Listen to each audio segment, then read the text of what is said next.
Pea lovers do have? Do South Florida pea lovers? Do we have? We got a fucking pocket full of happiness right here. Well, Bowmore. oh shit! But didn't we say we were gonna do the Glen Kimchi? Now, but we talked about this, but we can roll into that if we need to. But this right here is wow. I get inspired every single time I grab a Bowmore bottle, and I got this one about I don't know a month and a half ago. Down in, down in one of these islands down in the Caribbean, St. Kitts. And let me tell you, $95. I wish I'd have fucking grabbed two. This thing is so dark. Look at the color in that thing. Yeah, but remember, Bowmore darks their shit. It's an 18-year-old, deep and complex, Oloroso Pedro Ximenez sherry cask. 43% alcohol by volume, 700. Oh, it tells you Oloroso This one, MPX. yeah. Oh, that's a different version. This one doesn't say, but I'm guessing it's just Oloroso. Yeah, that's well. I mean, that's on the label. I knew right away it was something different about the label, but I couldn't tell the difference other than the color just looks darker on this one. No, yeah, definitely. No, it looks darker from here. But I'll tell you this. Of course, the last video we had, I did a knock. Look at that. 20.5 ppm. No, that's motor oil, bro. Look at this one. It's still got a really nice color, bro. No, but this is more like copper. You got there like chocolate. This is Dronac freaking brown. You know what I mean? That's Dronac. That's Glen Dronac right there, bro. That's Parliament. Yeah. If that's a shade of brown, it's Dronac brown right there. And it's just phenomenal. As you can see, I'm taking it easy, and I just got it about a month and a half ago. Typically, I don't make dents that hard on bottles in a month and a half because I have a few. No, you're right. They dent you all the time. I fucking had enough fights with the fucking Captain Morgan. Bro, let me tell you, the nose is fantastic on this. I tell you, I started Bowmore with a really old label, the 12, the 15. I had a 15 darkest also. I had a 17-year-old Bowmore, an 18 just like this. Yeah, I had a 10, and the 10 I had a 10 but the 10 didn't have any sherry. It was really fucking pungent. But it was good. Yeah, it was really oily. They are all oily. And this is the second 18. Okay. I had a 10, 12, 15 darkest, 17, and these 218. And to be honest with you, I've had this for a while. In fact, the first Bowmore 18 that I bought, this is how long it's been. It was $75. Now they're about 160, 159. And that's good for a bottle like that. Honestly, this one was $95, duty free. They only have one. I wish they had more. The guy didn't have any more, and so I snatched it, and I'm glad I did because every time I had the Bowmore 21, and the Bowmore 21, bro, is not to be fucked with. I haven't had it. Oh my God, Jesus Christ! It's better than this one. It's darker than this one. Well, and this I know a lot of guys that don't like Bowmore. Out of all the peaty scotches, like for instance, Barto, his favorite peat scotch is Kilhoman. I like Colila because it's one of the main players in Johnny Walker. But then you have Bunnahabhain, which they have peated and non-peated. The non-peated version with sherry, they're monsters. Yeah, I love them. And I forgot what this one tastes like, to be honest with you. I don't even remember the last time I had it. It's been years. I know I've had this for years. I had to clean the bottle before I brought it out. It was in the back of the bar. And you know what? I'm glad I did because after having this pungent, 20.5. No age statement. I don't even think they have any sherry to mellow down that punchness. This is a lot mellower, of course. 18 years.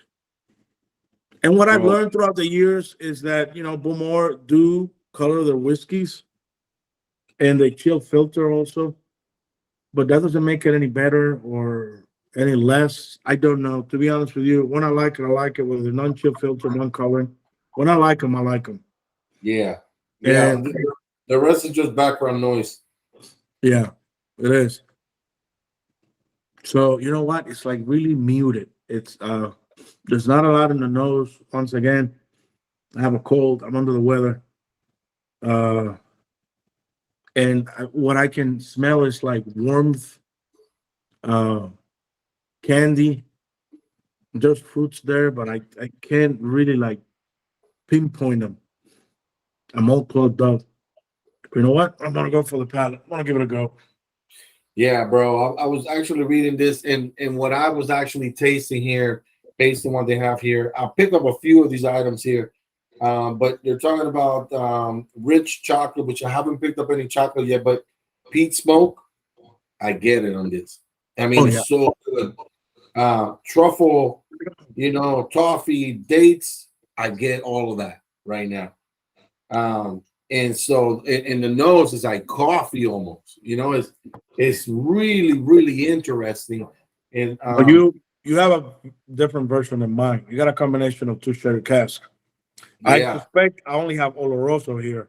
And I'll tell you this: what earlier was Mercury with this, which is the word is written here. Hold on.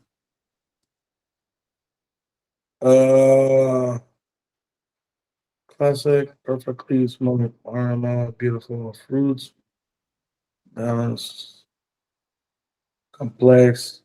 It's a fucking word I'm looking for.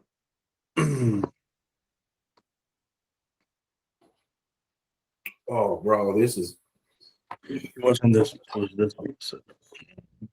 yo, I'm gonna be honest, bro. The parliament got something to envy on this.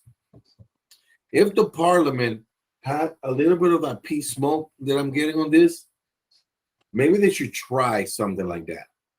I mean, I'm sure Glenn. I don't think Glen Droner beats any of their whiskeys, or Glengoyne, or Macallan for that matter. Yeah, but they're already venturing off on other shit. They might as well. You know what I mean? Like they're venturing off doing shit on Portwood Cask. That you're already blending shit with wines. You know But what I let's mean? be honest, bro. What people drink the most is wine all over the world, more than scotch, more than Yeah. No, vodka. I agree with that statement. I get it.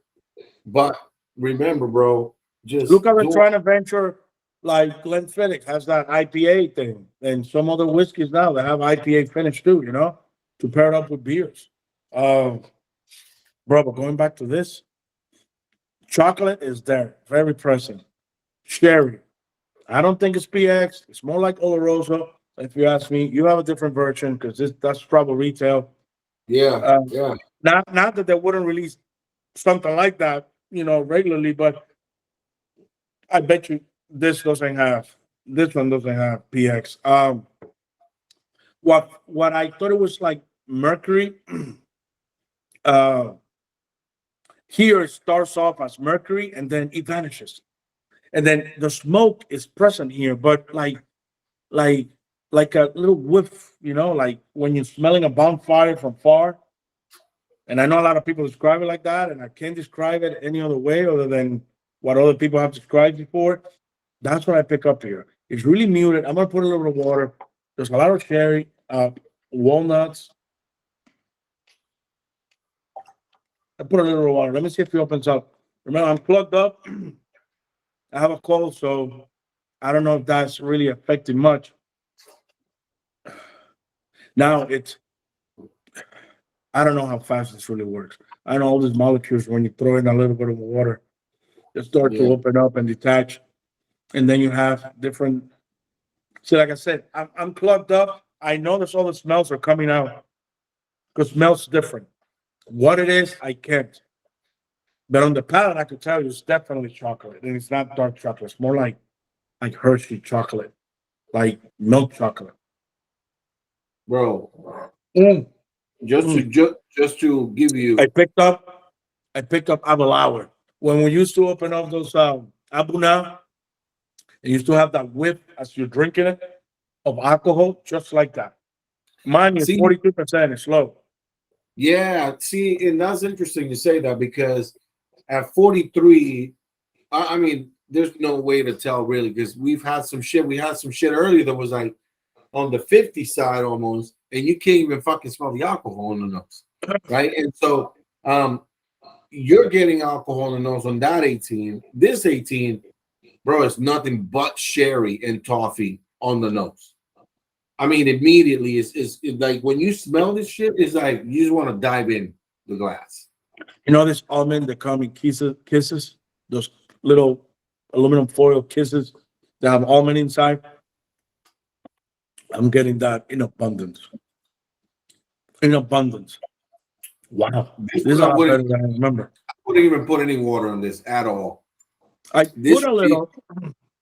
Yeah, no. Of course, this I gotta try it again. I gotta try it again when I'm not under the weather. Yeah, no. You definitely gonna have to do a mulligan on that one. This one right here, I wouldn't put any water simply because I think it's got the right balance of peat, sherry, right, and plenty of sherry. But all the other stuff that's going on in the background, I'm still struggling. I'm not getting any chocolate, but it's okay. It may be somewhere in there, way in the background, because just the sherry and the caramel and the toffee is just overpowering. It's a wonderful, wonderful dram. And if anybody can get this deep and complex, Bowmore, Pedro Ximenez, and Sherry Oloroso, you're getting yourself a magnum in your hands. I mean, it is very good. Very, very good. Now, these don't come in batches, though. But of course, uh, there's lots of casks that get involved in this. And depending on the bottling, the year that they bottle, of course, you're going to have, I'm sure, I mean, unless the master blender has its own, configuration. But this tastes better than the one before. It's a lot mellower. If I didn't know, this was an Isla whiskey, I would say this was probably like an Isla whiskey, or maybe let's say like a Buna Heaven, lightly peated, because that's what it is. There's hardly any smoke. I don't know if you have. There's a new tablet. I don't want to venture off. If you go to the Bowmore distillery and see how many ppm the 18 has, because bro, if it has a lot less than this, a lot less. Oh, Yeah. this is I know, bro. I am getting a lot of the same feelings and taste than when I drink the Parliament on this one. I mean, it's the closest thing I think it comes to the Parliament. Well, the thing is that the Parliament has the same mixture. You got Oloroso and PX. It'll probably be the same if you go with another distiller that has the same mixture of casks. I'm thinking. Well, I get it, but it wouldn't be the same as a GlenDronach 12, because you got the 12 is a Oloroso PX, but it's not the level of complexity of this one. Yeah. This one, the complexity of this one, I think it mirrors a lot on the Parliament. Well, you remember, you compare it to the 12, and you're talking about an 18-year-old, so those extra 6 years of maturation, they make a difference. The only one out of the 12, 15, 18, and 21 that don't have the mixture in the GlenDronach is the Allardyce, the 18-year-old. It's pure Oloroso. Even the 15 has that complexity of cask mixtures. But I'm telling you, this is so mellow. I don't think I'm drinking an Isla malt. You know which one is really pungent? And I used to like it a lot? Colila. A Colila 18, nothing like this. It's more on the phenol side. I'm going to tell you right now, I want to end it with this because I think we deserve to. Tonight, I want to end it with this Glen Kinchy. For that, let's just do a review solely on the Glen Kinchy. Okay. So In we fact, can shut this down. it's in fact, I noticed in the map that is the closest distillery to Edinburgh. Okay. Well, I so sent let's you a wrap. little video on Glen Kitchen, didn't I? Yeah, you did. So let's close it out. I'm gonna give this an absolute thumbs up. Bro, If you true, can get your hands, true. yeah, if you get your hands on something like this, please do. And listen, if you actually walk something out, please hop on here, like the page, subscribe, put yourself on the Bro, notification. let us So when know the how you video, did it. yeah, Let us let know us, how you did it and where. yeah. You don't have to give up your name or none of that shit. No, bro. Just for the sake of, hey, just for the sake of a walkout. You know what I mean? Yeah, that's it. We're not gonna write you out. In fact, we're just gonna make our days. All right, South Florida P lovers, we're doing it right. See you.